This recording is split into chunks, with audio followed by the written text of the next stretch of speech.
mantan Presiden Jokowi kini mulai jadi target. Kurang dari sepekan lengser, tingkat kepuasan masyarakat terhadap Jokowi masih cukup tinggi. Meskipun mengalami penurunan dari 82% di bulan Juli menjadi 75% di bulan September. Angka ini dimuat dalam Tempo.com pada 16 Oktober 2024 yang bersumber dari rilis survei indikator politik Indonesia. Survei serupa pernah dilakukan Indobarometer 20 tahun pasca reformasi dan dirilis pada 20 Mei 2018 lalu. Sumber merdeka.com 20 Mei 2018. Meski dari sisi rentang waktu antara objek yang disurvei dengan waktu pelaksanaan survei berbeda dengan survei yang dilakukan terhadap Jokowi pada November lalu, namun hasilnya sudah menunjukkan indikasi bahwa tingkat kepuasan terhadap Jokowi relatif tinggi, yakni nomor 3 setelah Soeharto dan Soekarno. Hasil survei menunjukkan Soeharto dinilai paling berhasil dengan tingkat kepuasan 32,9%, Soekarno 21,3%, Jokowi 17,8%, disusul SBY 11,6%, Habibie 3,5%,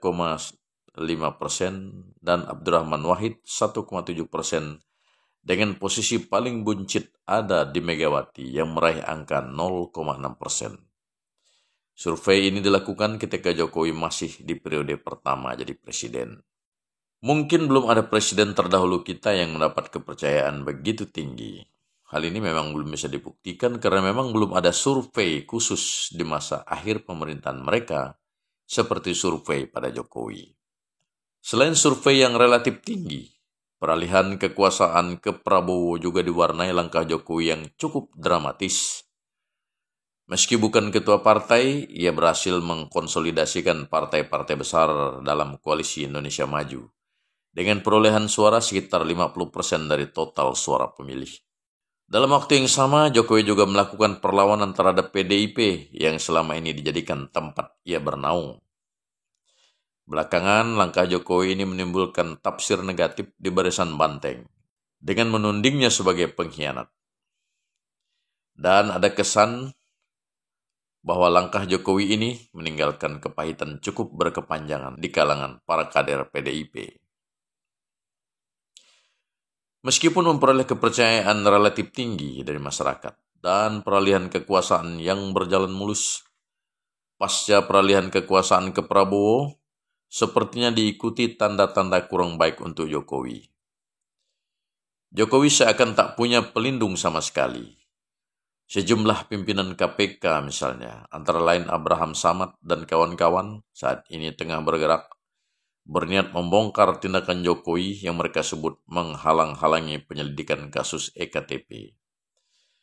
Begitu juga dengan isu gratifikasi jet pribadi yang melibatkan Kaisang dan kasus Blok Medan yang disebut-sebut melibatkan sang menantu Bobi Nasution. Kasus Pantai Indah Kapuk II yang saat ini tengah menghangat juga dikait-kaitkan dengan Jokowi. Dalam kasus ini, Jokowi disebut sebagai pihak yang paling bertanggung jawab karena memasukkan proyek Partai Indah Kapuk II ke dalam proyek strategis nasional. Di sisi lain, ada pengamat yang mengungkap bahwa kekuatan TNI yang dipasang Jokowi kini dinetralisir oleh Prabowo melalui proses pergeseran dan pergantian orang-orang baru. Hal seperti ini nampaknya tidak terjadi dengan presiden-presiden terdahulu.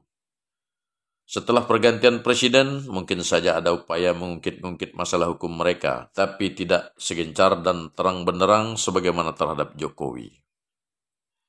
Baru sekitar sebulan lengser, sudah ada kelompok-kelompok yang menjadikannya sebagai target. Nah, apa yang menyebabkan hal seperti ini terjadi? Apakah karena Jokowi tidak memiliki partai? Apakah karena Jokowi bukan seorang ketua partai? Atau karena Jokowi bukan kader kuat dari partai tertentu? Belum bisa dijawab dengan pasti. Yang pasti saat ini sudah ada pihak-pihak yang menjadikan Jokowi sebagai target. Bisa jadi upaya-upaya hukum ini membawa Jokowi ke babak baru karir politiknya pasca lengser sebagai presiden.